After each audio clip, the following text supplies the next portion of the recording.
you're like me, you spend lots of time poring over maps, looking at weather data, all in an effort to help predict when and where my best times to hunt will be.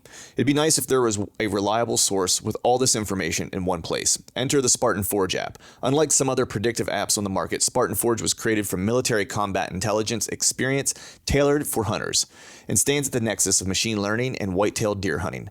No more man-made algorithms. This is a predictive model based on real GPS collared deer data, historical and predictive weather, and the next level of mapping imagery, all at my fingertips. I've been using the iOS app this season, and it has replaced all my other mapping tools. Visit SpartanForge.ai and sign up today, or head to your iOS or Android app store. Use the promo code TRUTH to save some money and download it today. Mobile hunters, if you're interested in upping your mobile game, then head to tetherednation.com and check out their saddle gear. There are a few things you can actually buy that will help you become a better deer hunter or give you the freedom to hunt any tree or any situation. This is the reason why I started saddle hunting in the first place and why I use Tethered's gear. I can honestly say that Tethered's saddle gear has changed how I hunt for the better. Big tree, little tree, from the ground, it doesn't matter. I'm untethered by my gear to hunt the best setup for the situation, instead of hunting for a tree that my gear can use. My current core setup consists of the Phantom saddle, tethered one sticks, and the Predator platform, along with an assortment of their accessories. So if you want to up your mobile game, head over to tetherednation.com.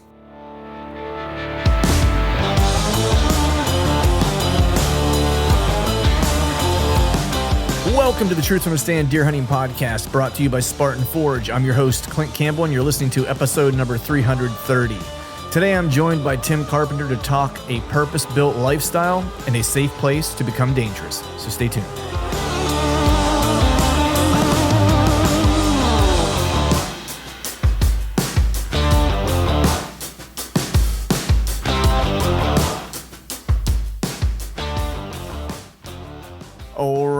All right. What is up, everyone? Happy Wednesday to you. Hope you are doing well. Hope you are feeling fine. For those of you that are in states where turkey season has opened, hopefully you are filling some turkey tags.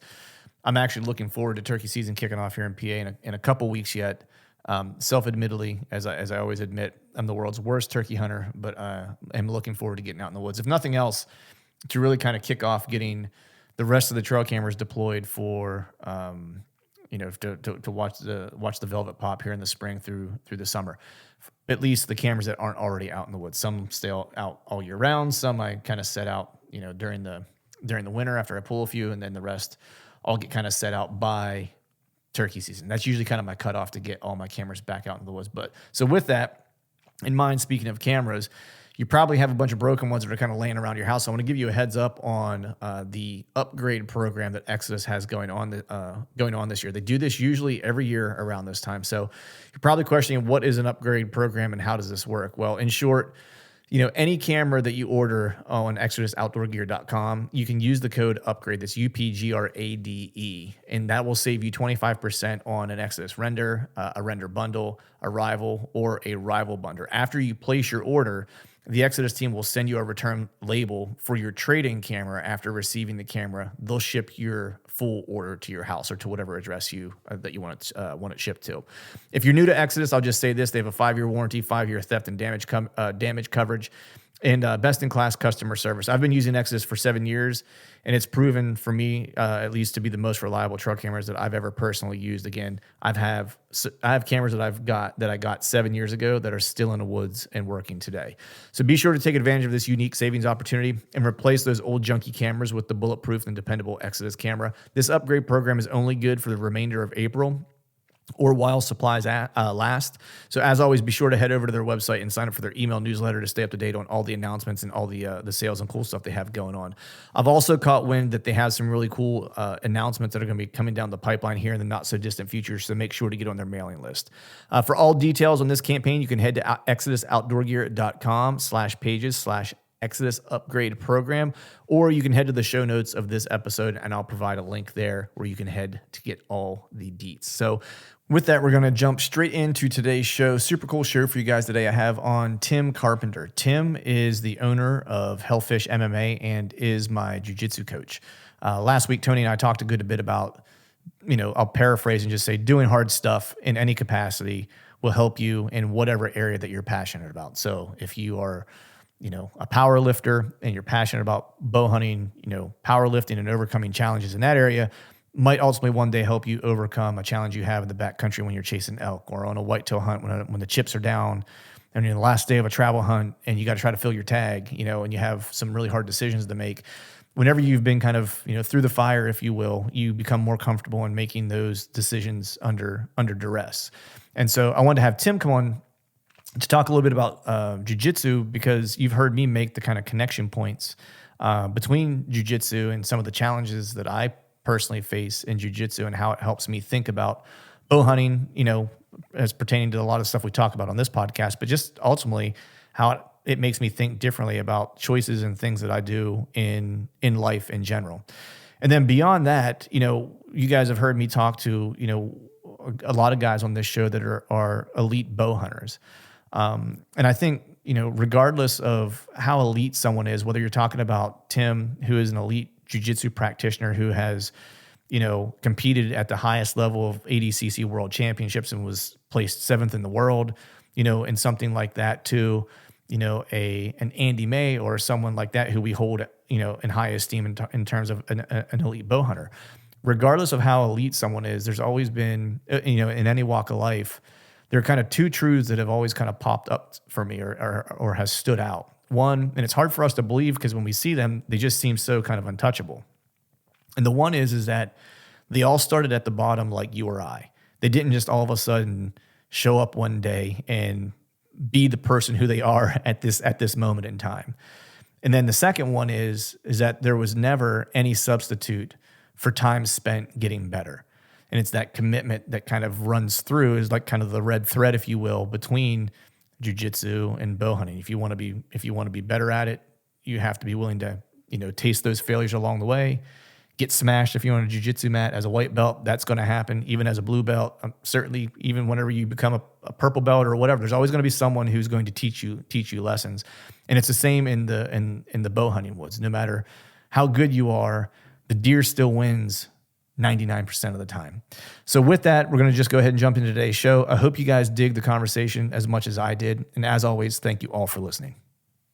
All right, folks, welcome back to another episode of the Truth from the Stand Deer Hunting Podcast. I probably should rename this one a little bit because we're taking a little bit of a departure from what the usual content is of the podcast. But anyone who's listened to this for probably the past year has probably heard me mention jiu-jitsu and how much I've been enjoying taking jiu-jitsu classes and so forth. And so today I wanted to kind of take a little bit of a deeper dive into that topic. And I have on my coach, Mr. Tim Carpenter, from owner operator, general badass from Hellfisfish MMA. How's it going, man? Doing great. Thanks for having me on here. Yeah, you bet, man. Thanks for letting me be at your gym. I feel like my wife thinks I'm here probably more than I'm at home at this point. I'm definitely here more than I'm at home. Yeah, I would. Yeah, you're here. How many days a week are you here? I'm here 7 days a week. 7 days a week? At least, yeah, 7 days a week. Between here and Bridgeport, right? I'm at Bridgeport probably 3 days a week, here 7. Are you serious? You're here 7? I didn't realize you were here 7 days a week. I thought you were splitting your time between the two. Sometimes I might not, even if I don't teach here, I'm up here at a certain point. You got to come in and open up and do all the... I just like to be, when the guys are training for open mat, even on a days, like, if I'm not going to teach, I just like to be here watching what's going on. Right, yeah. How much of, at this point, I mean, we'll get into like more of the specifics, but I mean, you've been doing this a long time.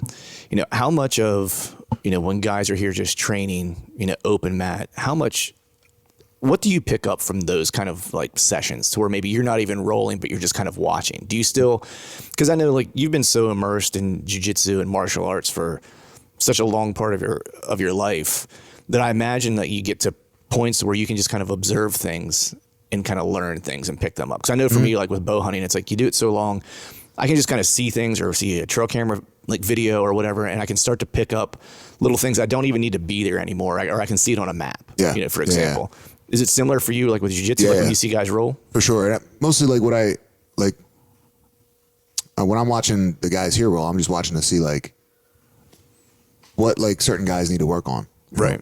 And I just like sitting around seeing like, I like if you're in a match with somebody, I'll say like, all right, like Clint needs to work on this and Jason needs to work on this. Like, right. You can see what what you both are doing right, what you both are doing wrong. So Right. but yeah, I could just I learn a lot. So sometimes like I watch like even guys that are like blue belts do something. I'm like, oh, that's interesting. Oh, really? I might not be like I need to ask him what he's doing, but I can be like, oh, there's something there. I can see like in a scramble or in a certain position, a blue belt or a white belt might do something that I would never think to do. Right. And then I realized like, oh, there might be something there. If I could put myself there intentionally, Right. I might be able to figure something out from there. Yeah, that's the interesting thing where, like, I think, and I'm learning this over time because we had this conversation on Friday after open mat, where I've always kind of looked at guys who are black belts, and especially at your level of 4th degree black belt. Like, so there's levels to this. It's like even once you become a black belt, there's beyond that, places you can go.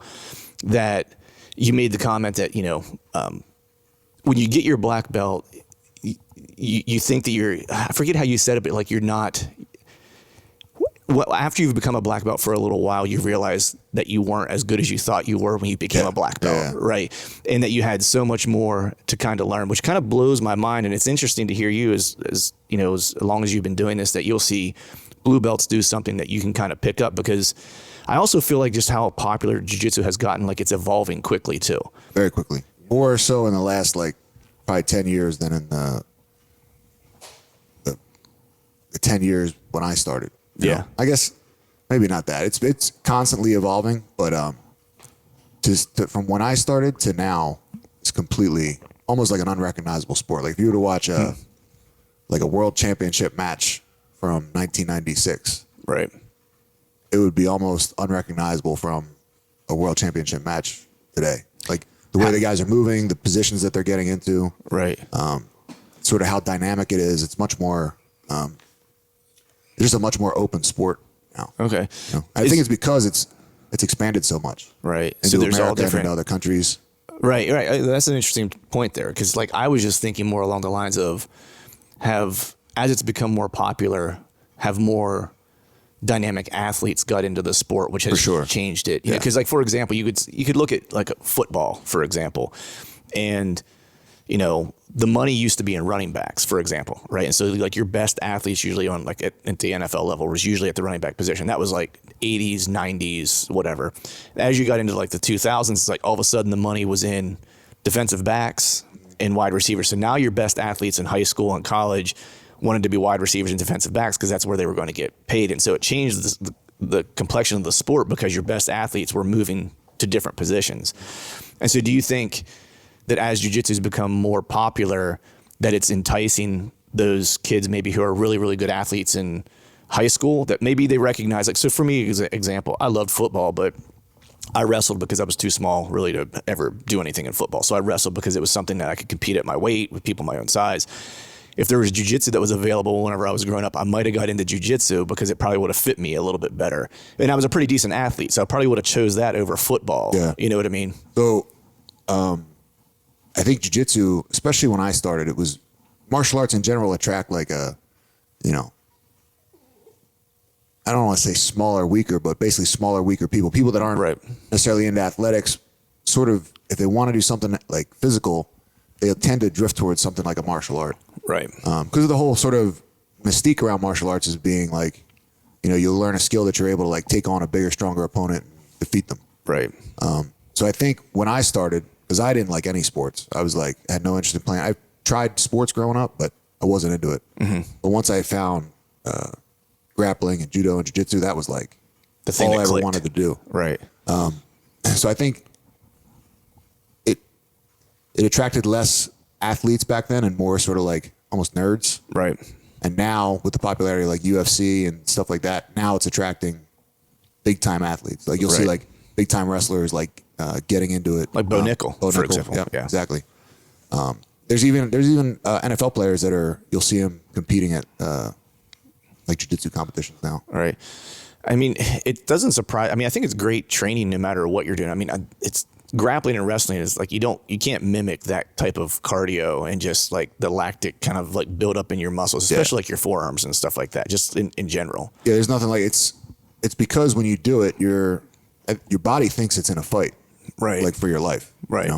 So especially when you first start, it's Oh my it's God, like your it was adrenaline's brutal. on. Yeah. You actually do. You probably leave here feeling like you got in a street fight. Oh, I did. And it's not because anybody's hitting you or hurting you. It's just because you're so amped up that you're,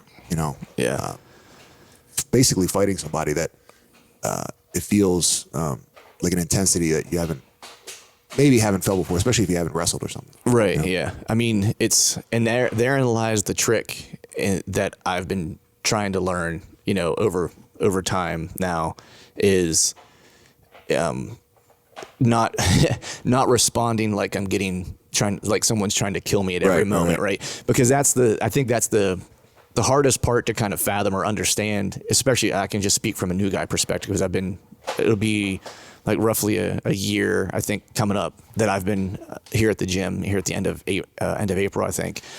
And like the one thing that I constantly have to remind myself is like not every position is a do or die position. And because I'll watch guys like U-Roll or Big Dave or just like some of the other black belts that kind of come through the gym or the purple belts we have here at the gym and stuff like that.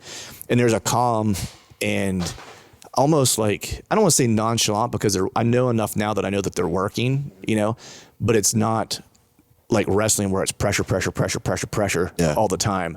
There's a calculated kind of strategy and trap lane that high level guys do. Yeah. Because at the end, like what I've started learning is like all this stuff shouldn't be super hard. Like you should be setting things up to where the final kind of maneuver or sweep or whatever it is technique you're trying to go for, that you've set it up well enough that it takes very little effort to actually complete it. It's when you do this at the level you should, it is effortless. And you'll have those times when you train and you just get in the zone, or even when you compete and you get in the zone and you're just, everything feels like it's almost like you're not doing it. It's like somebody else is like steering the car, Yeah. And that's the most addictive part. That's like that drug that you're constantly like, I got to get that again. Right. But most of the time it's just getting fucked up. Yeah. It's like, a struggle. Yeah. It's just like, why didn't that work? But then you hit those moments and it makes it all kind of worth it. And it's interesting because, not that I've felt those moments as clearly as someone who is more advanced, but like even as a new guy, like you'll get glimpses of when things start to make sense. You know what I mean? Where you did something and it felt easy and you're like, oh my God, I want to be able to do that over and over again. Yeah. You know what I mean? And then you go for like a month and a half of just getting crushed as a new guy, and like you're chasing that moment that you hit a clean technique. I know for me, like the first one was against one of the fellows here at the gym. He's a purple belt and I hit him with a sweep. I mean, he smashes me, but I hit him with a sweep, It was, I think it was a John Wayne sweep. And I hit him with one of those and I pressed his arm down. And as he went to like try to extend it, I jerked it straight up. And when I did that, I just created all the leverage I needed and he had no base any longer. And I swept him over. And as I did it, it was like the first moment for me where I hit it and I was on top of him. He was like, under his breath, he was like, that was sweet. Yeah. You know what I mean? Yeah, like, it's so cool too when your opponent recognizes how effortless it was. Right. And how much it's almost like, oh man, you got me. Yeah. Yeah. And that's cool about the culture that I really. You want me to? No, Bosco's all right. So if you guys listen to this here in the background, we've got Bosco. He can come out if he wants. He can. Yeah, he'll probably piss on the floor, but I'll clean it up later. Right. Hold on 1 second. Yeah. I think he can make it over there with there he is. Toe biter. But yeah, I think that's the one thing that I really appreciate about the culture that we have at the gym here. Cause I think, again, as a new guy coming in to the gym, you never know what you're going to get into, you know what I mean? And, the guys here that are more advanced, when they give you a roll, there's not really any ego, you know what I mean? And so, for example, when I hit that move, they gave me credit for it and was like, hey, that was sweet. Yeah. That was good. And it kind of builds up the next group of people that are kind of coming behind, like for, different belts and kind of helping to kind of push things forward. And so it doesn't matter if it's, rolling with you or rolling with whomever. It's like, I always feel like I'm getting killer rolls. I'm learning a ton in that, even though, I'm new, there's like a level of respect and appreciation that you're just willing to get on the mat and do hard stuff. Yeah. And it's not like that everywhere. Some schools, if you hit a sweep on a higher belt or something, right, like he's gonna be like, it'll piss him off. Right, he'll come after you next. Right. Oh yeah, I got smashed after that. I got a twirly bird up in the air. As long as it's in a fun. Oh, it was in like a technique. Like he just had a technique on me. Yeah. You know what I mean? But yeah, there's some people, and it's hard to keep that kind of energy out of the gym. But some people, when you get something on them, they'll take it as an insult almost. Right. Right. Especially if it's a higher belt, like a brown or black belt going against a white belt, and a white belt does something. Even if a white belt makes it hard for him to do something, right, it can really piss the guy off. Right. But I think the guys that are here that are more advanced really kind of set the tone. You know what I mean? Like they set the tone. So like you obviously you own the place. So it's like you set the tone. But then you have like the other more advanced belts, whether it's Luke, who's, not that I ever get an advantage position on that guy ever, but like he'll let me work on things and let me get him into like a position where he has a disadvantage and then he'll work out of it or whatever. Or you should, look at that and you'll learn. So you see how one of the higher belts or Luke or me we'll start in a bad position and work our way out. That's like one of the most important things you can do in your training. You wouldn't want to do that in a competition or a fight or anything. Right. But when you're training, you should almost always start at a disadvantage, like handicap yourself from the beginning. Right. That's also a way to sort of ensure that you have a good day. Like you start at the worst position, it can only get better. Right. Even if you get submitted from starting in the worst position, you can just be like, oh, I started there. Right. I should get submitted. Right. Yeah. So it takes it out. It makes the training less of a competition, more about getting better. Right.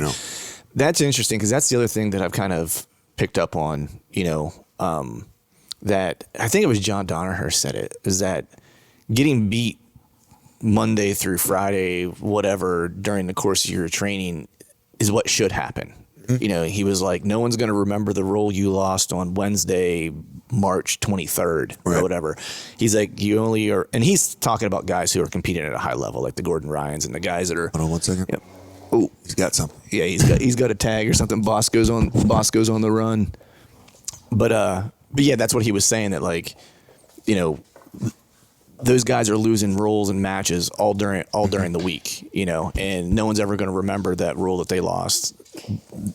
They're only ever going to be remembered for what they did in prime time. And so everything they do should be preparing them for the worst of that prime time match or whatever it is, Yeah, it's one of the most beneficial, and it's also, I didn't do it when I was coming up. You didn't? It's not something I did. As I was coming up, it was just, every match was sort of like a competition. Mm-hmm. I only wanted to train with like the best guys in the gym. Right. And a lot of times we would have sort of like smaller training sessions where it was just the best guys in the gym. Right. But that was before I owned a school and before I was teaching. Once I started teaching, I started working with people that were lower than me, and I had to sort of allow people to get positions on me just to help them get better. Right. So sort of like you have to like sort of build your training partner. Right. So you can't do that just by smashing them over and over and over again. They never learn. They'll get tough, but they'll never develop the skills that they need to challenge you. Right. And that you ultimately need them to help you get better. Right. Right.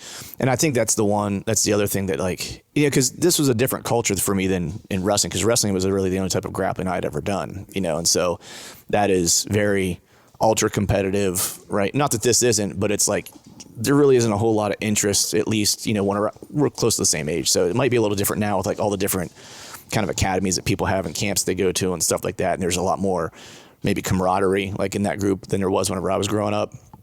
But it was just competition. And if you smashed the guy in front of you, you went on to the next guy and you just tried to find the guy that you couldn't smash, and you worked until you could smash him, and that was just kind of like how you went. Where this is, I was talking to Jason about it the one day, and we were just kind of BSing as we finished a roll and just kind of shooting the shit. And I was like, 80% of whatever belt any of us have is directly related to the people that we roll with every day. You know what I mean? I was like, we only really, it's the 20% of us showing up, putting in the effort, but it's the 80% of the resistance they give us and show us our holes that actually help us get to the next kind of level. It's not like, they show up, they're here to get better, but even guys that, if you're not a competitor, because most people that train here don't compete. Right. Yeah. But they come in here and they help the guys that do compete. Yeah. And I know that because I was like that too. you feel a responsibility to your training partners. 100%. Like, because it's like he needs somebody to roll with. If he doesn't, he's not gonna improve. Yeah. So it's an individual sport. Like when you compete or you're getting a fight or whatever, you're out there by yourself, but you realize you couldn't do it without the people that helped you get there. Right. And that's why when I was fighting, I would always like kind of gave all the credit to my coaches and my training partners. Right. Right. Yeah. I mean, well, so that's an interesting transition there because I obviously whenever I was coming to the school, I was, looking into it and stuff like that. And I knew you had fought professionally and stuff like that. And your credentials kind of speak for themselves. But, you started off in judo, right? And you were really good at that. You went to the Olympic Training Center, I think, if I'm not mistaken, right? And you trained there. Then you got into Brazilian Jiu-Jitsu, right? And then you were really good at that, went through, a bunch of different championships between I think it was the Pan American Games, Brazil versus the US, and then ADCC, which for people that don't know, that aren't familiar with Jiu-Jitsu, way I kind of explain ADCC is really kind of like the Olympics for Jiu-Jitsu, right? Because Nogi grappling, yeah. Yeah, because it's not an Olympic sport currently, right? And so that is where the world's best kind of come together every 2 years. Compete. Yeah. And you got invited to ADCC and placed 7th in the world there, which is just and I didn't know this before I came to I didn't find this out till probably 3 months ago. You know what I mean? And then you went from there and went into MMA and then fought professionally, I guess my question is which one of all of those did you feel was the hardest to advance in? That's a good question. Because you did all of them at the high level. Because even when you went to fight, probably MMA. Because the grappling stuff, it was at the highest level I could get to, and it was the highest level that was available at the time. But it was a small pool. Mm-hmm. MMA, I guess MMA is just because it's more dangerous, right? You're taking way more risk when you do MMA. When I was all the grappling stuff I did, I just loved the grapple, so it was it just seemed like a natural progression. But I think it was all leading me towards MMA. So the reason MMA I would say is harder to get to is because it took all that other stuff to get me there. Right. If I hadn't done and had success in those other things, I probably wouldn't have felt confident to do the MMA. Right. Is there a different mindset that you have to do, to train for MMA and compete there versus at the highest levels of Brazilian Jiu-Jitsu? I think so, because the competitions I did for Jiu-Jitsu, I never treated it like it was a professional sport. I just loved to train. Right. So I would train and then compete, but I didn't treat it like I have a competition coming up. I have to really dial in my weight, I have to get this amount of training sessions in a day. It was basically, I would just train every day. Right. And training's always just been, it's basically like hanging out with my friends. I get together with my friends, we train, we hang out. Right. So it was just kind of my life. But then when I started fighting, then I was like, I'm going to have a guy trying to kill me in the ring. Right. I have to make sure that my boxing is good, my kickboxing is good, my conditioning is good. So it was multiple different training sessions throughout the day.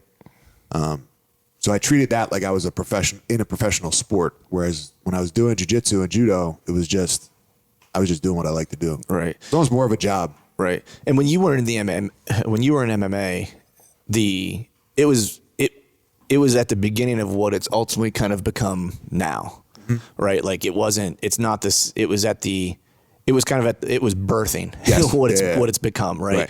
And the crazy thing is that you didn't have any amateur fights. You went straight from jiu-jitsu straight into professional fighting, right? Which is now it's unheard of, because even a guy like Bo Nickel, who has 3 NCAA titles, world medals at the junior levels, and I don't think he has any at the senior levels at this point.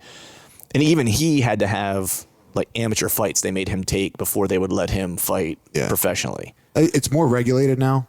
But I think it was regulated when I started, but I think they had a rule where it's if you're a black belt in jiu-jitsu, you can't fight amateur. Mm. And they might have that for wrestlers too. I don't know. But I also know it's very hard for high-level wrestlers or high-level grapplers to get amateur fights because nobody wants to fight them. Well, yeah. I mean, you have years of training professionally. an amateur could have been training 6 months for his first fight. Right. Like total in his life. He could have trained 6 months and then do an amateur fight. Whether you're going up against a guy that wrestled or did jiu-jitsu for the 15 years of his life, even if that amateur, I mean, not saying that that guy couldn't win, the 6-month guy couldn't win, but to go up against a guy with, 15, 20 years of training is right.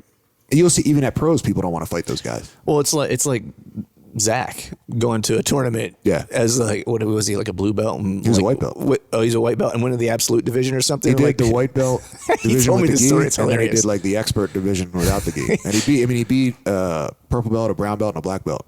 As a white belt. Yeah. But he'd been wrestling all of his life, Division One. So he's not really not really a white belt. Right. It's that belt's a little deceiving. Yeah. Yeah, for sure. That's the same thing like with you. Like anybody that comes in here with wrestling, you're not like an actual white belt. Right. You're probably like you start off almost as a blue belt. Just because you know how to grapple. Even if you don't know submissions, you know how to like control someone on the ground, to take them down, to just to sort of like assert yourself on somebody. Whereas a person that's never done anything, they don't even understand how to use their body yet. Right. So usually people that are athletic, and especially people that wrestle, they come in at a different starting point. Right. But it's also sometimes guys that have that kind of wrestling, in order to get to advance through like the belts and through the skill divisions, their learning curve might be bigger. Yeah. Because if somebody that starts off with an empty mind, you can just kind of, all they know is exactly what they've learned. Yeah. Somebody that comes in with 10, 15 years of experience in another grappling style, you almost have to unlearn some things and learn new things. That was probably the hardest thing for me was, being comfortable being on my back, and I feel like I and so I was talking to one of the purple belts here at the gym the one day we rolled, and we were just kind of chatting afterwards, and he was like, he just basically made mention that your top pressure is really good. Like you control well when you're on top. And he was like, you struggle whenever you get on the bottom, and that was whenever he was kind of, it was like, you need to calm down. You need to kind of go through what it's not going to come real quick right now, but you need to kind of just work what from the bottom and get comfortable being there and put yourself there. And that was when I recognized, and he said this to me, like in almost these exact words. He's like, at some point you have to decide whether you're going to be a wrestler who does jujitsu. He's like, but you're going to be limited. He's like, or if you're going to be a guy who does jujitsu who used to wrestle. He's like, there's a difference. Yeah. He was like, and your game's going to be a lot different whenever you make whichever decision. He's like, in one path, you're going to be able to go further, and it may or may not be quicker, but it'll be more of a, I don't want to say a correct journey, but like, more of a jujitsu journey, He's like, and the other one, it might be difficult once you start to level up, right? Yeah. He's like, you might be limited somewhat. And so it was after that conversation, I was like, I want to be a jiu-jitsu practitioner who used to wrestle, and so I made it a point to be on my back, start on my back, have people put me in side control, have people put me in mount, and just get comfortable working from those spots, because those were the spots that I was least. And now it's like, you and I were talking the other day, it's like, I almost prefer to start on my back than I do trying to pass somebody's guard anymore. Yeah. Yeah. That's a general thing. Anybody that comes in with wrestling experience, I always tell them, like, you should start every round on your back, because in general, you'll be able to start every round on top if you really want. Right. So just always start off your back. It's what Zach did. Yep. What Steve did. All the guys that are here that are good wrestlers, I sort of force them to just start from their back from the time they're white belts, because it's where they're most uncomfortable. And then, like you said, when you start on your back and end up on top, it's a lot different than somebody pulling you into the position that they want to be in. Right. From the bottom. Yeah. So that's, in general, that's a sort of like a rule you can take into all of jiu-jitsu, is like, put yourself in the position that you're least comfortable in and figure out how to get out of it. Right. I mean, what I really like about, jiu-jitsu in general is that all the things that we're talking about, this conversation obviously is very much related and tied to jiu-jitsu, but these are all principles that apply to almost anything that you do. Whether it's bow hunting, as I talk about a lot on this podcast, it's like, if you want to get better at a certain type of hunting, a certain type of terrain or habitat that you're unfamiliar with, put yourself in that sucky position and just do it over and over again. And you have no other option other than to get better at it. You know, if you're really bad at something at work, there's a weakness in like your skill set. The way you develop that is to do that thing over and over again, you know, even if you don't like it, you know what I mean? And to me, that was like, I've always heard, you know, when people talk about, you know, martial arts in general, but jiu-jitsu specifically, I never understood it. Because all these guys you see on other podcasts or whatever, they talk about how jiu-jitsu kind of changes their life, you know, to a degree. And if you let it, it becomes just like woven into your life, you know.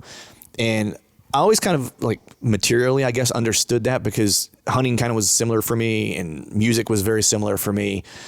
But I was like, I wrestled and I was like, I don't know if that's like, if that would be true for me. And it was like, I don't know, like 6 months into it. And I was like, yep. I was like, this is all I want to do every day. You know, I was like, there's so many things I can take from this.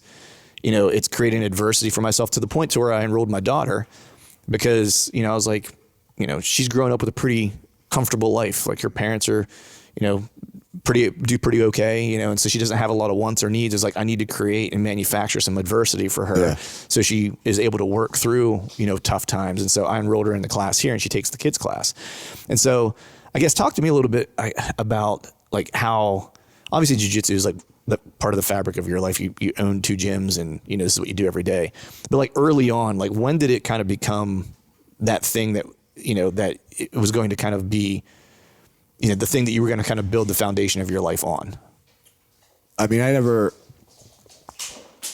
basically as soon as I did it was like all I wanted to do. Really? Like I saw a commercial for the UFC. You want me to grab that from him? No, he's just chewing on a water bottle. So I saw a commercial for the UFC and I was like, what the fuck is that? Like that looks like real fighting. You know? And I remember I recorded the commercial.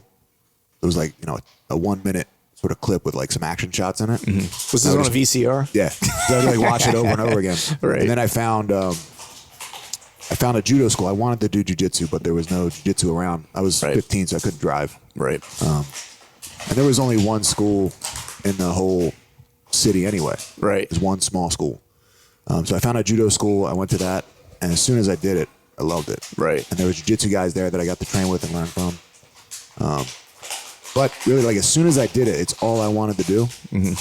And I just kind of followed it. There was no point where I was like, I'm going to make this my life. It was just like, this is my life. Like, that's all I really cared about. Like, I would work, go to school, but I would still just want to get out and go to train. And I just followed that. And it kind of led me into these different, I went from, really, you want me to get that home? Yeah, we might need to get that home.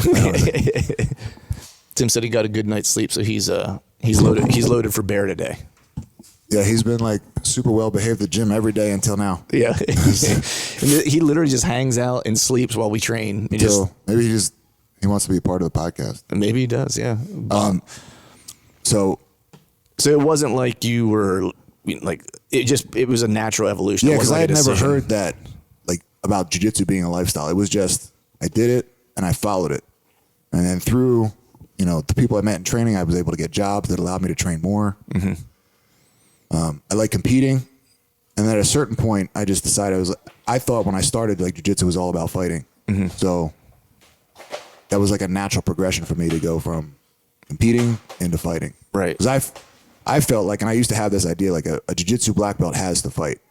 You have to do MMA fights in order to be a jiu-jitsu. Because that's all I started with was Hoist Gracie. Right, of course. That's where most people our age started. That was like, I wasn't even doing jiu-jitsu or in judo or anything like that, just wrestling. And I remember whenever it was mind-blowing that someone that size could beat someone the size of the guy that he beat. And that was like a big thing. And that was what and you probably saw him, it looked like wrestling to you. 100%, yeah. Whereas I never considered wrestling as being a way to like win a fight. Until I saw that. I was like, and I was like a big fat kid. So which is hard for me to believe. I didn't think I could do like spinning kicks or anything like that. So when I saw that, I was like, I could definitely like lay on top of somebody.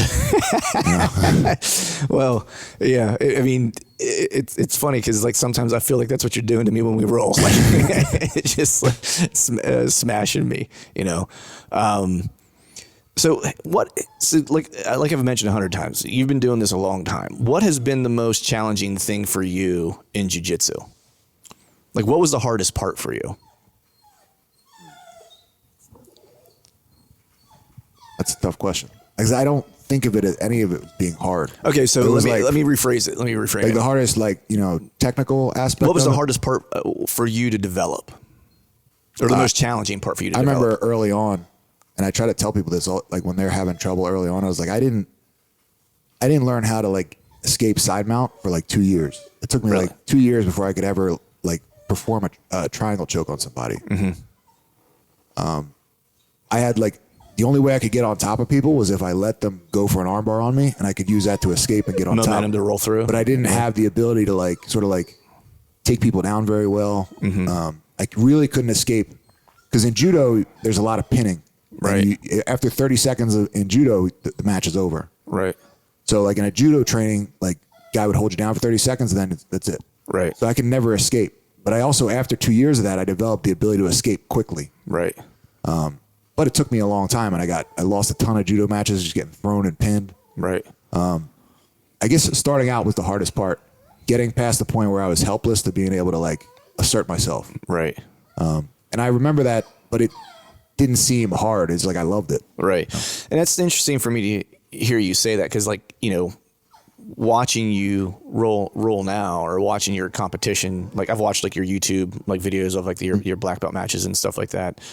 It's hard for me to believe that it took you 2 years to do that, but I think it actually puts you in a very kind of interesting and almost perfect position to coach, because that's the one thing like you've kind of stressed to me, and I've started slowly changing how I roll over time, is just is trying to rely less on burst and speed. You know what I mean? Because I'm older, so I'm not always going to have that. You know what I mean? I think I'm probably fortunate at almost 45 that I still have this explosive kind ofness, but like the way when I watch you roll, it's a very methodical. Like I kind of, when I'll say to my wife, she's like, "Hey, how was class tonight?" I was like, "Great." I was like, I got to roll in with Tim. And she's like, "Oh, how's that?" And I'm like, "It's like being strangled by a boa constrictor that it's going to happen, and it happens over the course of 5 minutes, and it just slowly comes on you." I was like, and there's nothing you can do about it.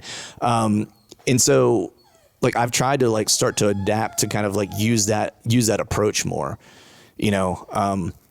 So did that really kind of come from like how you kind of got started, that like there was that struggle early on? Yeah, I know what it's like to feel like helpless and that you're fighting for your life. Right. So that's why I just try to tell people that you got to slow down. But I try to tell people that how long it took me to get good at anything. Right. Because I don't want them to get discouraged at because I could tell when you first start out, nothing works. Oh, nothing works. You just get destroyed every time. Not destroyed in like a bad way, but you just you eat a lot of shit before. Yeah. Before you can actually perform any technique you learn. Yeah. But that's what makes it so rewarding, is that like after you've gone through all that, and then it finally clicks. It feels so good. And I'm starting to scratch the surface of that, like just now, to where it's like there's things that I learned, almost a year ago now that I'm seeing, and I'm like, I can at least see it now. I don't always hit it. You know what I mean? It's like, or I get the attempt, but I was like, man, I was a split second behind. You know what I mean? If I was half a second earlier, I would have had it. And that's the part that's like making it really fun for me now, is like I'm able to, I won't say like hit your like foundational things or whatever. It's like there's one thing I've been working on. Actually, Nick showed it to me. Is that little arm bar he likes to use whenever he's on bottom side control, where he kind of pushes you back and like gets. And so he's done it to me like a handful of times. And so one day I was finally like, man, how am I getting here every time? He just kind of showed me what I was doing. And so now I forget who I was rolling with. It was Troy and I were rolling, and I attempted it, and he was like, we got done rolling. There was like 2 different attempts, because I went from that into like a triangle out of it or whatever, because he slipped that, and then I went into a triangle, and we got done, and he was like, man, he's like, you had me in deep water twice. You know what I mean? He was like, he ended up, getting me in the end or whatever, as he should, but it was just, again, it's that recognition. That's the cool thing about the gym. It's that recognition from a more advanced guy going, dude, you had me in deep water twice. You did 2 things that were really, really like on point, and good job, Well, it's because everybody that is here has gone through 100%. The helpless feeling. Yeah. So they know how and they respect people that stick with it. Everybody respects. Yeah. You know what I mean? Like if you come in here with like an attitude like that, you can smash everybody. Like people are gonna like, you know, they're gonna smash you. Right. But when you come in here like with a good attitude and you're asking questions and you're trying to, they see you're dedicated and trying to get better.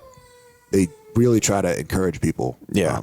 Every one of them is willing to spend time. You know what I mean? I've had sessions with every one of the like more advanced guys here where they just took me aside after a roll and spent 10 minutes going over a technique with me, or that I had an opportunity at that I missed, or whatever. And that's really like, you know, coming to class is good, but there's so much more to it than just taking class and then rolling. You know, a lot of it is just like you said, you might roll for 10 minutes during an open mat, but you'll be here for an hour, and you're like learning something. Like guys will be showing you stuff. You'll just be talking about like the roll that you went through. Yeah.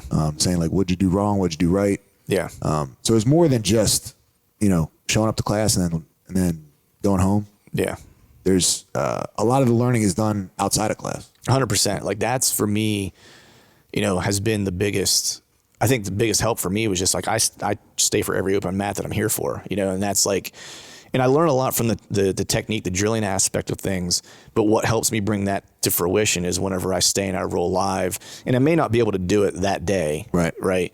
It may not be 6 months till 6 months from now to where it's like I've attempted that technique enough times to where it's like 6 months from now, it's like I actually hit it. You know what I mean? Or I saw it in real time to where I had a chance at it, you know, but you don't get there unless you have those live rolls. It's just like in hunting, like you can read as many maps as you want. You can be as good as at you know, the e-scouting and stuff like that. But until you actually put boots on the ground and walk the piece, like you really don't know what it is, you know? And it's kind of the same with jiu-jitsu for me. I feel it's like where, you know, it's that real life kind of, you know, exploration of the ideas is where is where the magic starts to happen, you know? And when I started doing those consistently, that's when I started seeing like progress, you know? Man, what do you think? Because you know, like we were talking about, jiu-jitsu is getting more and more popular. So people have an idea of like, you know, I think a lot of people probably have an idea, even that those that don't practice jiu-jitsu, of who Gordon Ryan is and stuff like that because of how popular he is right now. And so they see him as like, you know, the end all be all, which he is right now. Like he's the GOAT, right? But, you know, the steps to get there are many. Like he's been doing it a long time, right? What, in your opinion, is the key to advancing in jiu-jitsu? As a coach, as a guy who owns a gym, as a guy who helps a lot of people kind of advance, like I don't know, it's like probably different for each individual person, but if you had to say like one overarching principle for you, like for advancing. It's boring, but it's just consistency. Like the people that show up the most get better. Right. And I don't necessarily mean 7 days a week. Right. It's not like it's better to go 1 day a week for 7 years than 7 days a week for 2 years. Right. You know? It's really the consistency. So whether it's because there's always going to be things in your life that come up. It's like I can't get out of the gym this week, but getting in like once, just keeping it on your mind. It's when you sort of step away from it that you sort of really start going back. Mm-hmm. Even if you can't get in the gym for like 2 weeks, if you can like watch YouTube videos or instructionals or matches, just whatever you can do. But it's really consistency is the most important thing. I try to do something every day to get better at jiu-jitsu. You know, I try to apply that principle to like kind of everything. It's like I try to do something a day, at least one thing a day to push the gym forward, at least one thing a day to push my health forward, at least one thing a day to push jiu-jitsu forward. If you can like sort of break things down like that, you'll constantly get better. Right. But really it's consistency. If you look at the most common trait, people have different jobs, different lifestyles, all kinds of different stuff, different levels of intelligence, different levels of physical ability. But the one common thing is that they are consistent and they just keep showing up. Right. It's that old adage, like you have control over your ability to show up. Yeah. You know, it's like if you can't do anything else, just show up. And you could, I mean, one person might come in and be like super aggressive. The other person might come in and be super like sort of like laid back and passive. But the guys that keep showing up get better at at whatever their potential is. You know? So with that, like what sets the guys apart who are who are great. So say like the Gordon Ryans or, you know, guys at your level from the other guys who are just skilled professionals, right? Or just like super skilled guys, right? Because like you can watch two black belts roll, right? And they're both black belts, and say they're at roughly the same age. They came through jiu-jitsu. So it's not like one came through very early, you know, because I would imagine you said the other day, you were like, the white belts that you have now today, you're like, those are way more advanced than the white belts that you had whenever you were coming up in blue belts. And so I would imagine it's probably so for every belt thereafter, I would imagine. Yep. So if you take two black belts that came up during the same era, right? What is going to separate those two from one another in terms of like one being like exceptionally gifted? If they had a match, or if they had a match, or if they had a match, or just like two guys coming up in two different gyms at the same time. One is clearly like super advanced. They had the same type of time commitment, same training regimen, roughly, right? All the things that you could have be equal were equal, but one is just supremely more capable than the other. So I would say if they had a head-to-head match, it would be like the physically stronger, more in shape person would have the edge. Mm-hmm. If you just let's say you're looking at two different weight classes, and they wouldn't get matched up with each other. Who would be more dominant would be the person with the strongest mind, like the person that is the most confident when they compete, like meaning that they just always, no matter what happens, they're like, I'm going to win. Right. Even if they're down by like 80 points and there's like 30 seconds left, they still have the confidence to. The only thing that's going to give the ability to win would be the confidence that they can win. They can't have the thing where I'm down by 80 points. It's 30 seconds left. I'm done. Right. You know? It's physical ability and confidence, mental ability. So I was wanting to ask you this question. Like I've been thinking about this one for a while. So aside from like your technical skills, right? Because like your technical skills are, you know, speak for themselves. What is that one thing that jiu-jitsu has given you that you cherish the most that is not your technical ability? I mean, my entire life. Yeah. Like my whole life is based around training, teaching, watching. Like I don't really do anything else. Like, right. I try to train every day a little bit. I teach, hang out with my friends. That's the good thing is like I get to see my friends all the time. Right. You know? Okay, so let me ask it this way then. It's like my entire life is jiu-jitsu. I don't really do anything else. So this is like, I have no idea what I would be doing. You're right. Like if I wasn't doing this. Let's do that. That's kind of a fun hypothetical, right? Like, so take a wild guess. So that's like when I started this, I was like 350 pounds. Right. I was like, dude, that blows my mind, man. I was just like, you know, sitting on the couch, drinking soda, and, you know, I have no idea what I'd be doing. You know, it's scary to think about. Like I would be like, right. Would I be like 700 pounds? Would I have found something else to sort of take the place? Right. Yeah, it's scary to think about. So I would think that you would have found something because of like your mentality. If it seemed like it was there, but you hadn't found that thing yet that had flipped the trigger. Yeah, I was like when I was younger, I was really into like drawing. I wanted to be like a cartoonist or a comic book artist when I was younger. So I might have just followed that. Right. But even that, if I was doing that, I'd still probably be 700 pounds. I'd just be a 700-pound cartoon artist. Yeah. Oh man. So yeah, it's like I said, it's scary to think about. Like I can't imagine my life without it. You know. Right. And that doesn't mean like there's gonna come a time where I can't train anymore. Like train hard like I like to. Do you ever let your mind wander to that? Yeah, but I'm not too worried about it. Like I'll always be on the mat. I'll always be able to teach unless I'm completely paralyzed. Right. I plan on doing this until I die. Like I'm not looking to retire ever. Right. Okay. Even at a certain point, like my next sort of step is I've done training, competing, fighting, teaching, and now I want to like sort of build teachers under me. You know. Okay. So guys that can like go out, sort of keep spreading it. Spread the word. Yeah. That's cool. 'Cause, I mean, you've already. So let me ask you about that because I don't think I've ever asked you this. Like, how important to you is like your lineage, if you will, right? Because it's whenever you look at jiu-jitsu guys, you know, black belts specifically, it's like there's a lineage there, right? It's like they came from this tree, you know, if you will. And to some people, that's really, really important. That it's like, oh, my tree started at, you know, this Gracie or whatever, and I'm 3 steps removed from that Gracie from like the original family or whatever the case is. How important is it for you? Or let me ask it this way: do you ever think about your legacy, like the black belts that are going to look back at their tree and go, "Yeah, I received my black belt from Tim Carpenter"? No, I've never thought about that really, but I think about like my lineage. Where I've met the Gracies, I've trained with the Gracies, I fought the Gracies. Yeah, Daniel Gracie, right? Yeah. I've learned from the Gracies, so like it's cool. When I started, it was Hoist Gracie was like The man, like a god. Yeah, he's like undefeatable. Yeah. So I kind of like, again, I owe a lot to them, but the real people that I learned from were all just people in America.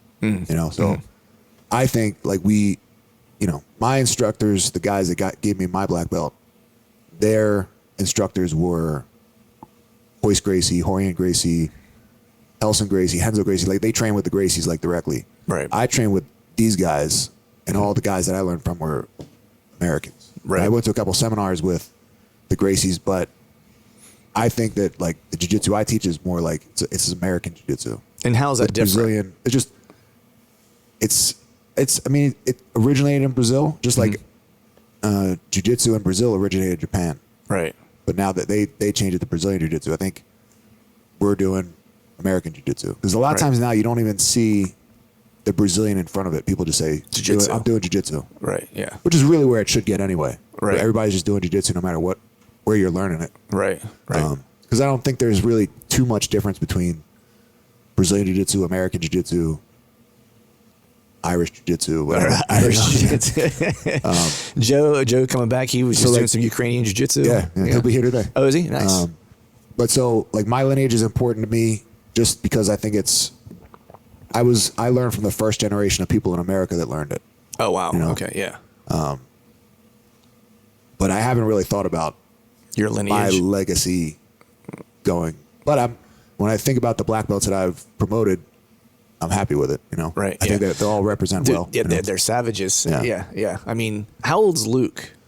I think he just turned 25, maybe. Is he the youngest black belt you've ever given? Yeah. Yeah. He started with me when he was, I think, 15. Mm-hmm. And he was you could see that he was talented early on, like physically, like talented, like he just picked things up quick. Right. And he's just consistency over time. There's been times where he's been injured, he's been sick, he hasn't been able to train, but just he's always in it. He gets here as much as he can. Yeah. And he lives. He doesn't live close. No, he lives like an hour and a half away. Yeah. And he comes here like 2-3 times a week. Yeah. To keep training. Yeah, and I was surprised how far away he lived. I just recently kind of realized it just because following him on Instagram, like he was somewhere and I was like, oh damn. I was like, he lives a lot further away than I thought. Him and his girl, they live pretty far away, but they still.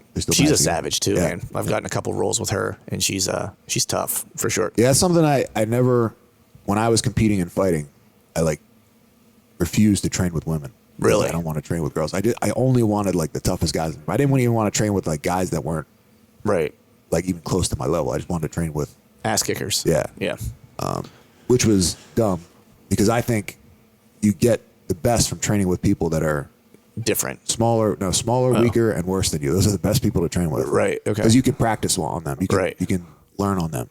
That's interesting because like some of my favorite rolls are actually with like Allie. I try to get like a roll or two in with her almost every session because it forces me. Because the thing is, like, you don't want to be a jerk if you're a bigger dude. It's like you don't want to just smash them with weight and strength because you can do that, right? And so it's like it forces you to focus on like using actual technique and being in the right spots and stuff like that, and not forcing concepts or techniques that aren't there. And you're not going to really try to use like pain compliance to get them into a position. You're not going to like mug their face to try to like get them to expose their arm.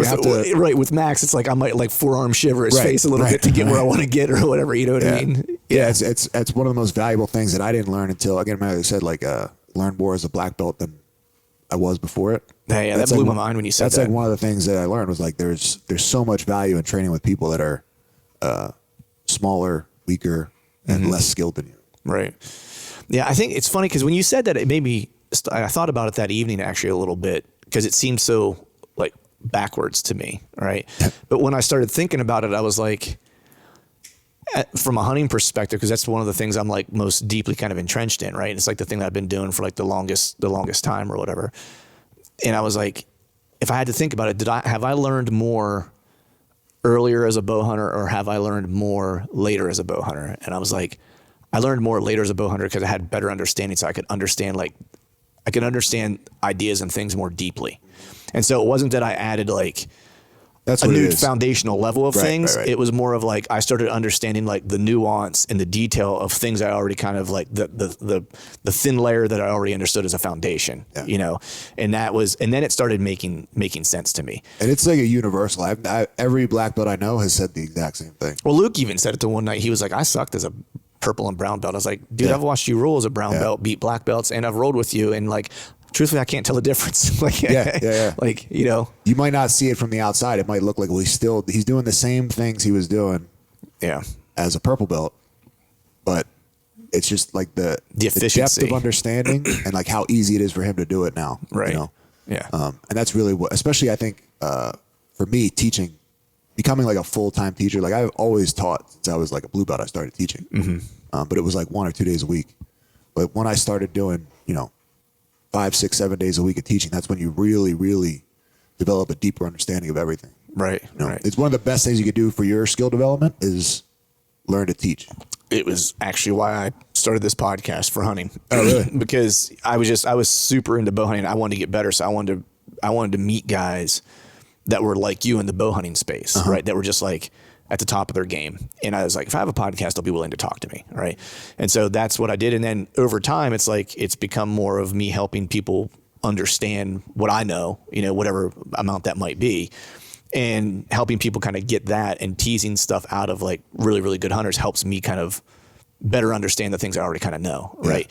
And so, and when I started thinking about it in that context, it started making a lot more sense to me. Because when you first said it to me, I was like, that's crazy. I was like, well, like black belt is like, I felt like that's like mastery. Like I got it. And then I know there's levels to it, right? There's degrees of like however many stripes you get. And is there another belt beyond that? There's like there's a coral snake looking coral belt, and then red belt is like the highest. But those degrees just come with time in at a certain point. Right. Like it's not like there's no like test or competition you have to win to get a degree. It's that's basically just time in.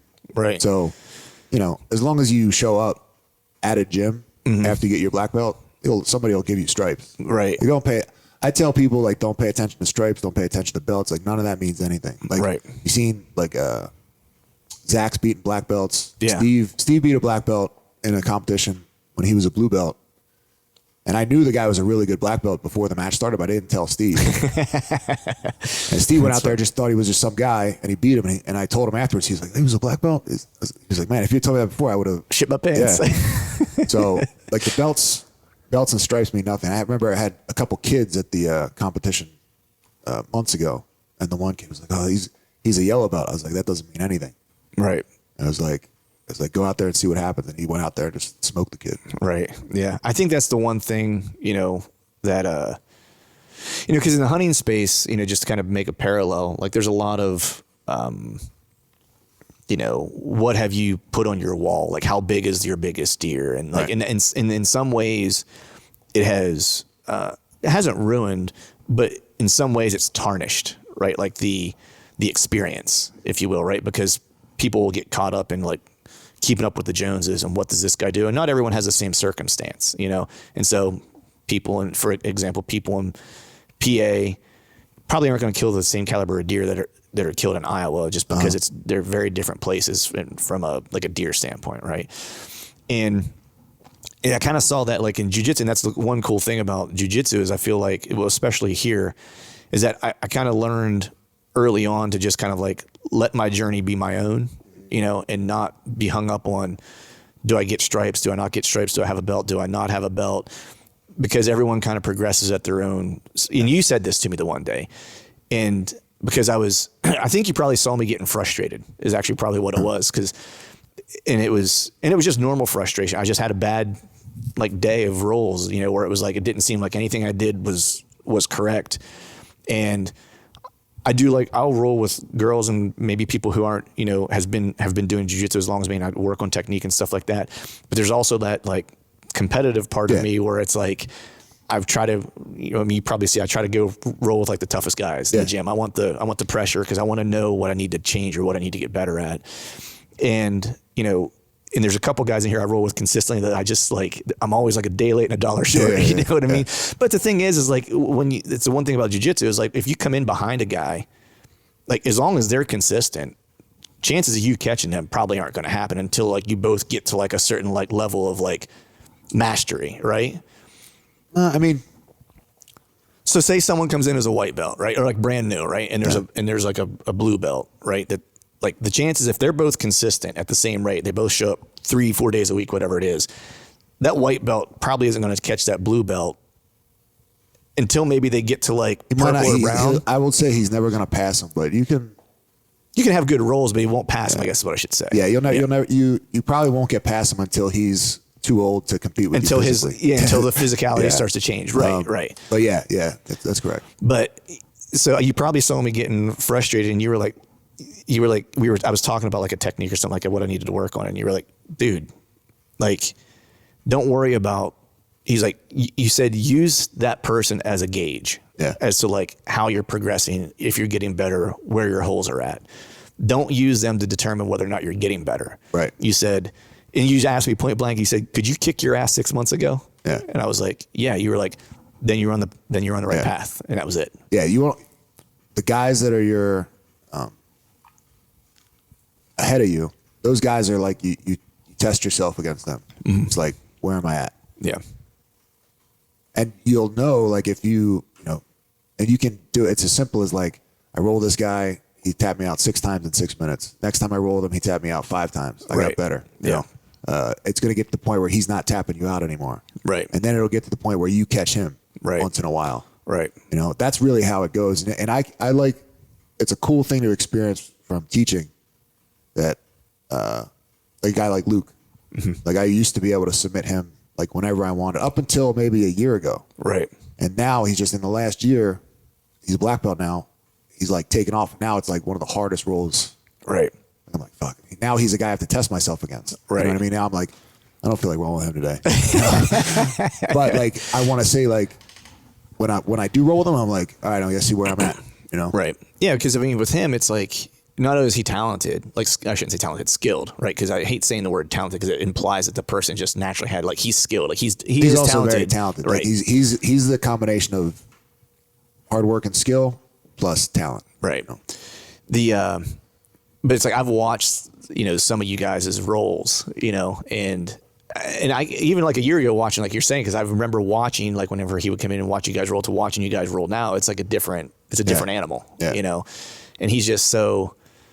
Like you also have that age gap with him too, right? Where it's like, you and I are close to the same age. He's in his mid-20s, already a black belt. So he's got the perfect combination of like talent, skill, and he's at the prime. Yeah. And he's not the most skilled he'll ever be because he'll continue to develop.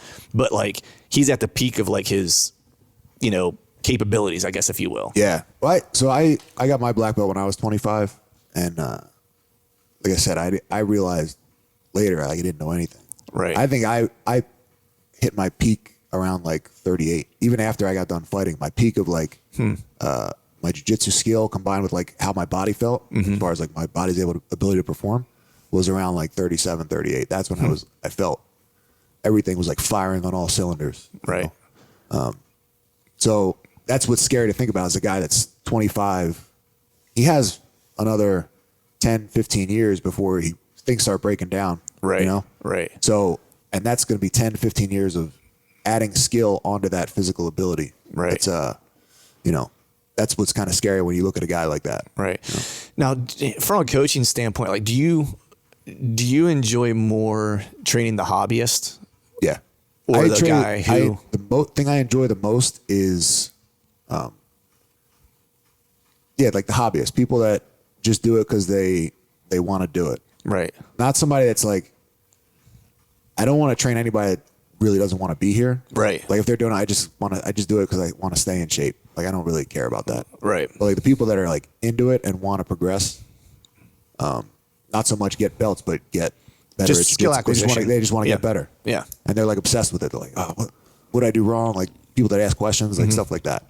But that's what's very enjoyable. Take somebody that, nothing against you guys, but like guys that wrestle, it's easy to make them good. Right. You know what I mean? Because they're already tough. Right. Taking a guy that like has never done any sport. Right. Well, that's ultimate challenge for you, Yeah, right? Yeah. But he's never done anything physical, and he comes in, and then within a year or two, he can submit guys that have wrestled for 20 years, or he can submit guys like that's what's really cool. Right. You know? I mean, like a guy like Luke, he didn't do anything. Right. Never did a. Yeah, I asked him about that the one day because I was just like, "Well, what was your background?" And he was like, I think he did like Tai Chi or something. He's done like some weird. He was training with Steven Seagal. Oh yeah, he did. No, he did karate when he was a kid. I think he did tell me that. Yeah, but he wasn't like a he wasn't baseball player, athletic, a football player, wrestler, or anything. Just because he's like an IT like computer guy. I think. Yeah, he's a weirdo. Yeah, and he's quiet. He's very unassuming. Yeah. Like you'd think he's like non social like a little bit. Like and I was always at first like. I was like, I'm not going to talk to that guy. Well, for one, he's a savage, and so finally, like the one day I was like, oh, I'll ask him to roll and see if he wants to roll. And then he did. And now it's like we chat and he shares things with me. He shows me techniques and stuff like that. I think part of it, I think the one thing that's cool about the jiu-jitsu culture that at least I picked up on here, I don't know if it's everywhere, and it's similar to this, like in the hunting space to a degree, when you get like good guys, it's like, I felt like, once some of the more advanced guys here knew, I can just say from my own experience, knew that I was like committed and like showing up and wanted to be here and wanted to get better.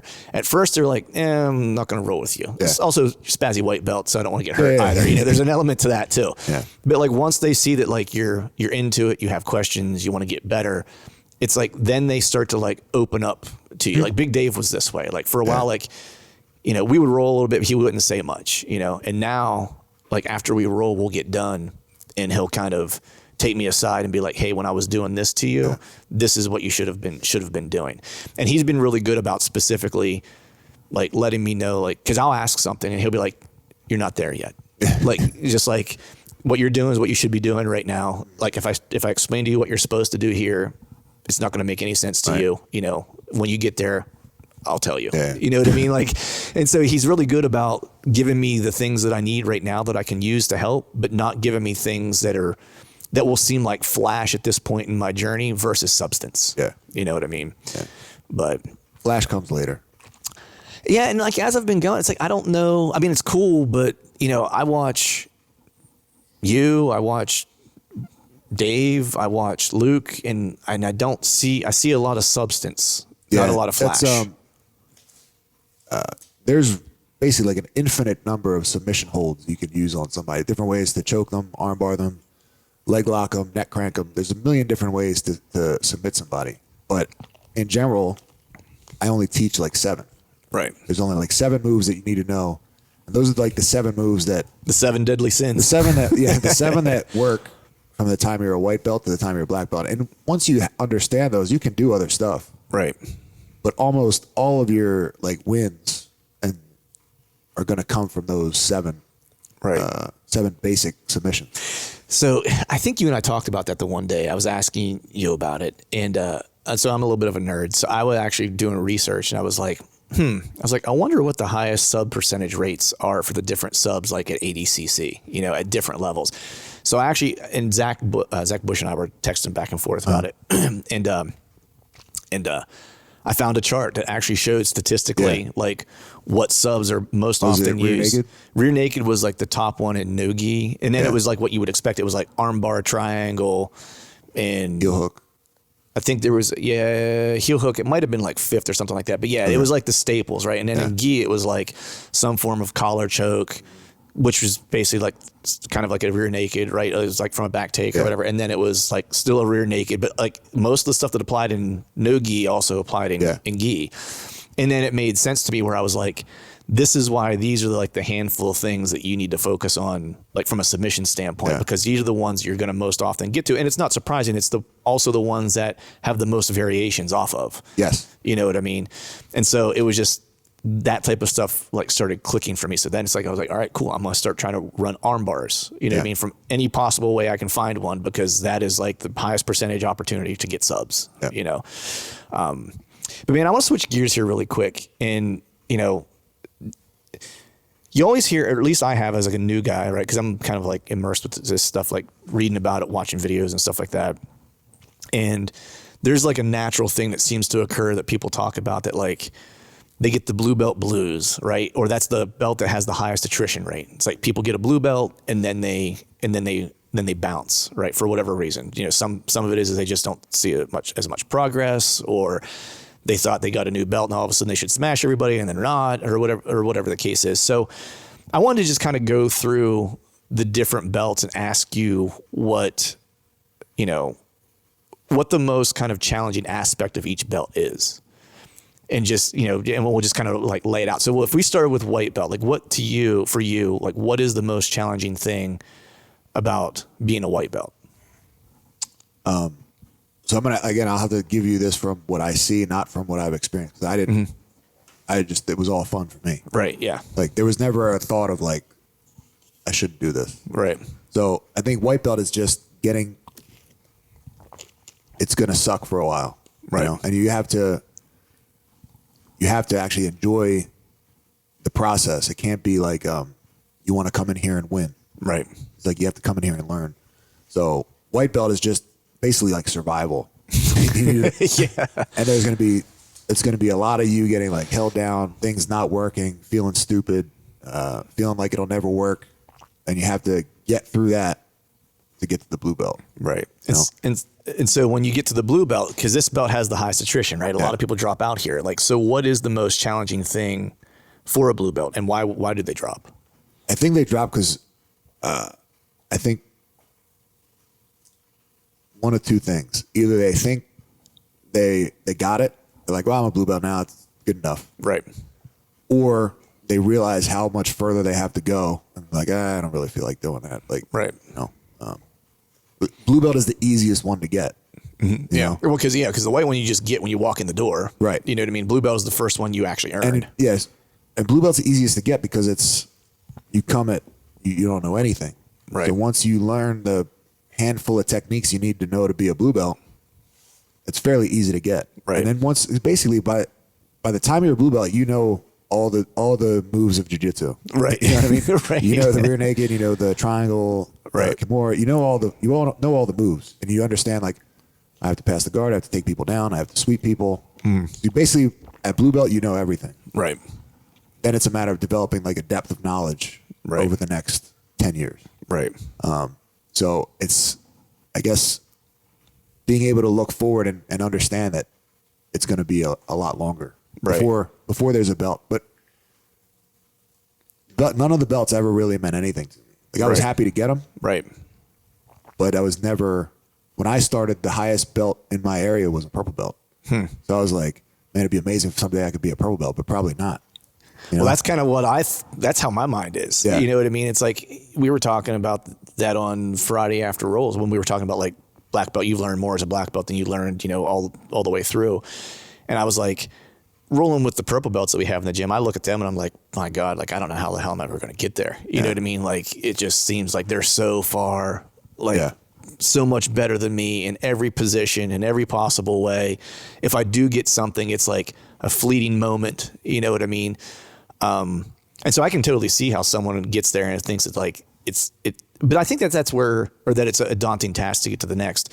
But I think that's where it's like, if you really like it, it doesn't matter. Yeah, because, exactly. You know what I mean? Because it like the color of material you have around your waist isn't the important thing. It's the process that you're kind of going through. And the one thing I notice a lot is sometimes I tell people like the blue belt is like a push. Like sometimes a person might not be great, but I give them their blue belt and they become good. Like it's almost like instantly after they get their blue belt, they're like, I can do it. Right. So I tend to look at the blue belt as like a push. Right. I was glad, like I gave out a bunch of blue belts a couple months ago. Yeah, the last promotion. And nobody quit. So that was good. And it's a good sign. But yeah, like I said, the blue belt a lot of times is a push forward to show people like, I think you're good enough, you can really do this. And I've seen it almost without fail. Like once they get it. It almost gives them license to like be vulnerable again. Yeah. Like to a degree, right? Because I almost feel like there's this like, I went through this, like, I don't think I go through it as much now because I kind of realized what was happening, but like you come in and you're new, you kind of expect to get beat up. You do. And then there's a point where you get a little bit of like understanding where things like, oh, I got better at passing guard, or I've learned like one sweep that I started being able to hit more often or whatever. And likely against people who are at your same skill set are not as good. Right. And then you kind of start to level up a little bit and then you start to get kind of smashed again. Yeah. Right. Yeah. And for me, it's like, I realized at that point where I was like, all right, and I was getting frustrated, and I was like, I need to make a mental switch of like, from like winning and beating people to looking at it as like, every time I get beat, like what is the thing that I messed up on? Like what is the opportunity to get better? And I feel like at blue belt, I think there's also like I would imagine there's a little bit of pressure there.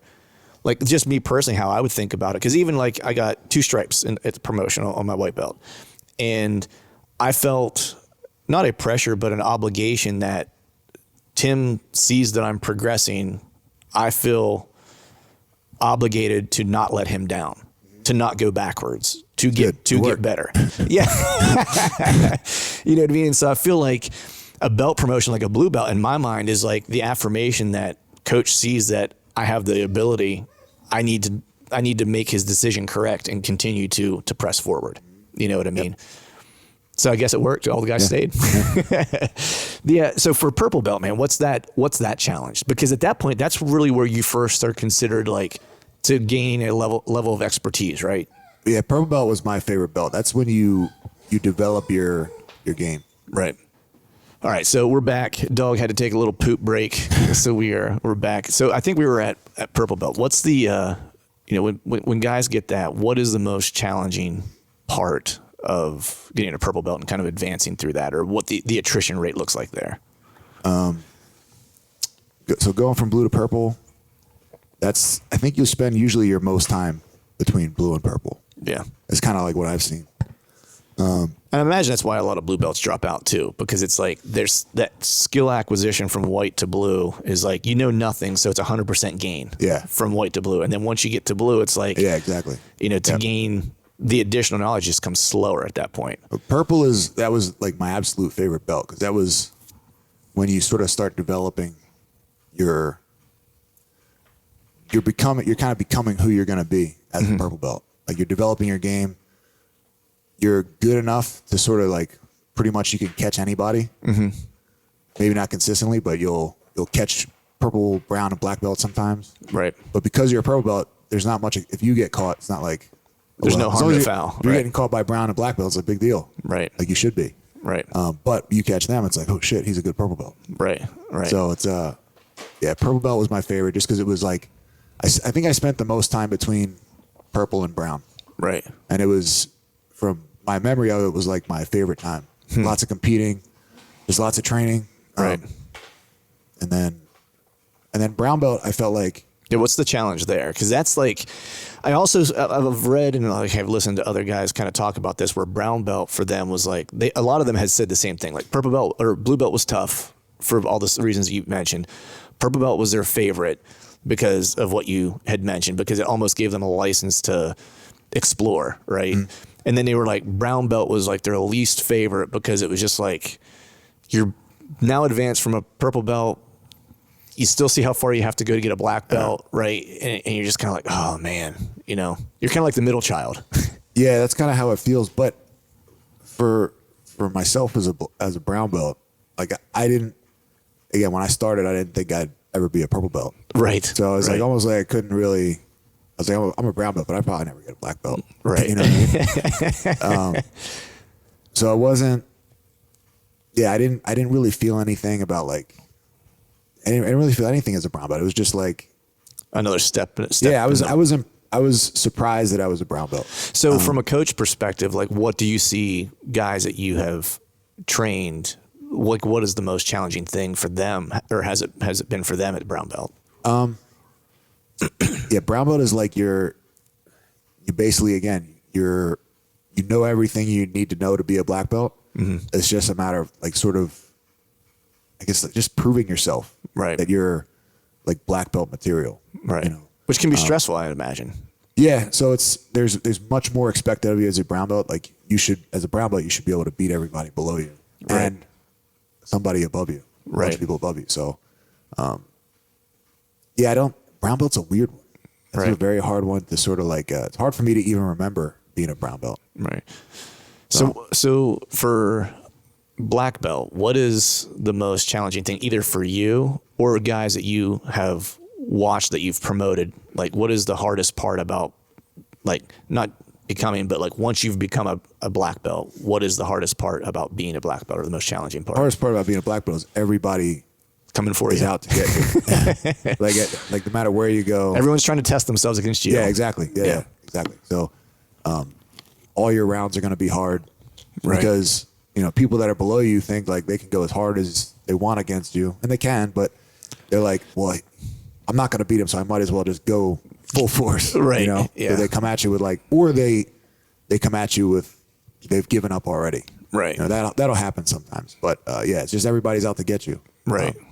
Everybody that's at your level of black belt wants to beat you. Everybody below you wants to beat you. It's like, it's just you got a target on your back as a black belt. I know for me, rolling, when I get the opportunity to roll with black belts, most of the guys here like know me, know where I'm, like my skill set is, you know what I mean? And so that's never, doesn't ever bother me or concern me. The only time it has was the first time I rolled with Kyle, because it was in no gi.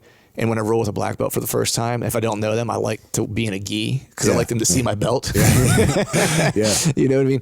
And so, and I stopped kind of telling people, like if it's someone new, I stopped telling them that like, hey, I'm a white belt. Like when I first started, I would tell them, hey, I've been only doing this for like 4 months or 5 months or whatever, because I want them to know where I'm at, what to expect, so I don't get completely killed, But now it's like I've kind of stopped doing that because I want to just see where I'm at. You know what I mean? Like, do what you're going to do. I'll do what I'm going to do. And then I'll get a really good gauge as to where I really am. And then once you figure it out, then you'll likely kind of like work some certain things maybe that you're working on. So the first roll with Kyle, I didn't say anything. We were in no geese. He had no clue that I was a white belt. Yeah. And I think the roll before that, I was rolling with like Troy, who he knew, knew was a purple belt or whatever. And so I don't know if he made like the association or like was like, oh, okay, he was rolling with Troy. Like, let's get a roll. And like the first 2 times trying to pass his guard, it's like I just got fucking thrashed, man. Like, he probably thought he probably didn't think you were a white belt. He probably felt like you can always feel when you do jiu-jitsu. You can feel when a guy knows how to wrestle. Right. Yeah. And once you feel a wrestle, you're like, all right, this is a real match. Right. Right. It's not like a playful thing anymore. Right. Yeah. Because I got thrown. Yeah. Like, like it was like within like 30 seconds, I was in a heel hook and I was like, oh, tap, and then restarted and went again and tried to pass his guard, and I lasted maybe like another 15 seconds longer this time into like another heel hook or something like that. And then I think he realized like, okay, I can play a little bit, you know what I mean? And then, he goes hard regardless, but like he ratcheted it back a little bit and we had a fun roll. But that was, he's a scary man. And so I was like a little rolling into that one. I was like, oh man, this could go bad. Yeah. It's great to have, guys like him come in, he's a guy, like when he's at the gym, he can he sort of like, he's on the mat. You're like everybody sort of like gets up a little bit. Yeah, totally. Like, I've noticed that. Especially because you see him, he doesn't take a single. He doesn't break. It's like when he hears the bell, he just grabs somebody else and goes. He doesn't take that minute rest and get water. He just goes right to the next person and starts. He'll roll an hour straight, like nonstop. Yeah, it's like I've yet to be able to do that. Like the most I've been able to do is probably compete. I shouldn't say the most I have been able to do, but like the most I've been able to do and actually feel like I'm actually competing, is probably like 3 in a row. Yeah. I'd had a good almost 10-minute round with Troy last week. Like we did like wrestled, or we rolled through like a couple bells. And so I think it was like 9.5 minutes or whatever. That was probably the longest round I ever did, and that was a good roll. But I feel like, I don't know, like, is there value in like rolling to that fatigue, or is there, there's a mental toughness thing you develop when it's like, it also puts your, like at a competition, it can throw your opponent off. You're ready to go and he's tired. Right. So I think there's a mental toughness thing, part of that, because I used to be like that a lot. Like I would just want to go as hard and fast as I could for as long as I could. Right. Just to sort of prove to myself that I can keep going. Right. But when you think about, like, if you're at a competition, you have 10, 15 minutes between matches. So like, if you really want to get ready for a competition, it would be you do a match like 100%, and then you take 10 minutes off. Right. And then you do another match 100%, you take 10 minutes off. Right. That's what a training for a competition should be. But he just wants to go hard. Dude, yeah. He likes like I know he's like, if I take a round off, I'm a pussy. That's like what's going through his head. Right. Yeah, he's all gas, no break too. It's like it's a flurry of activity. Like even like when you're rolling with him, it's not only that he doesn't take breaks in between rounds or in between rolls, there isn't a break in the action when you're rolling with him. Like he's one of those guys that I feel like he's constantly moving. And he was telling me, he's like, I try not to squeeze anything. He's like, if I was like squeezing things hard, he's like, I'd get tired. Right. Like I just keep moving. That's interesting. Yeah. And those are actually, which is tough to deal with. Right. It sucks. Yeah. I mean, he's a black belt. He kicked my ass regardless, but just guys in general that like to move a lot are a challenge for me, just because I prefer them to be static and closer and like on me. I feel like then I can actually work techniques or whatever. But if they're moving or giving me space, that's where I struggle the most. It's like I want that connectivity. Yeah. I'm the same way. Like I like to like lock onto things and slow things down. Yeah. I don't like lots of movement. Yeah, no, it drives me crazy. Now I like to have movement, but I'm starting to learn to like slow down, because it's like I'll be rolling with like Dave Chase or something like that, and he'll be like, "Yeah, you did really well for like the first 3 minutes." He's like, and then you got impatient. Yeah, he's like, and you started moving. He's like, and then you just opened yourself up, and then I triangle. He's a perfect example of a guy that like it makes me like so happy to see how good he's gotten, because he like never did any kind of martial art.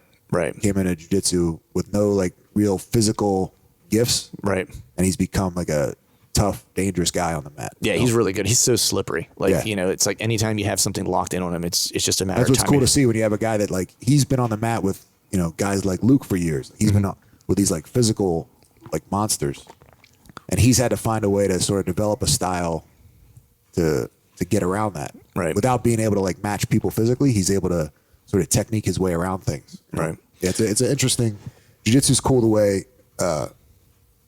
it adapts to your personality and your body. Right.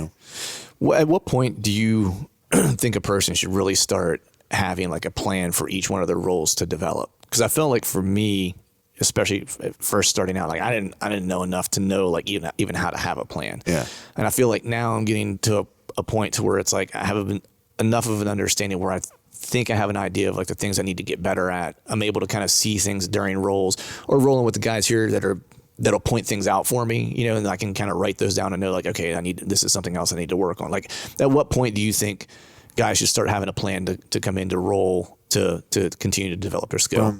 From the very beginning. Yeah. Even so when people first start training, like a white belt, the first couple live trainings he's going to do will be like super limited.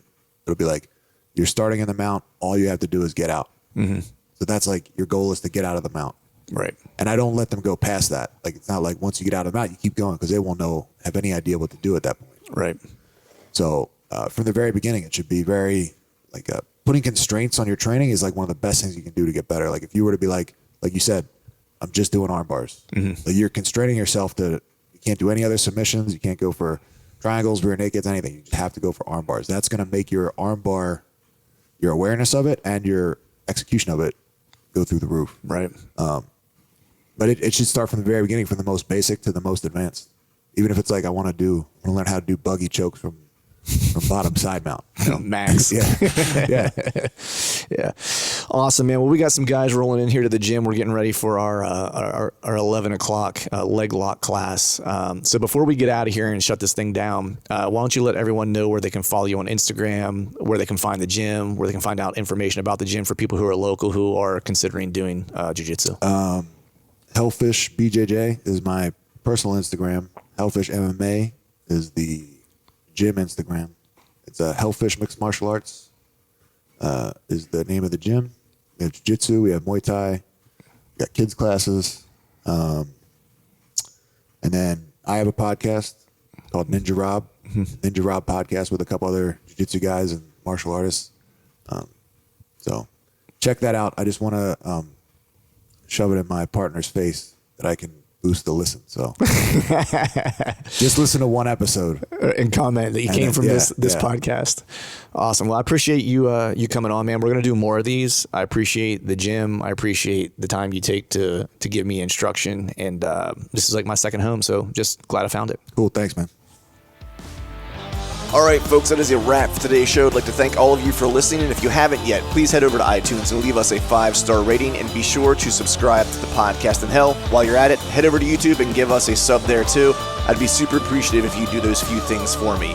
Before I shut this thing down, I need to give a big shout out to the partners who continue to help us make this podcast possible. Spartan Forge, Tethered, Exodus Outdoor Gear, and Genesee Beer. And until next time, we'll see y'all.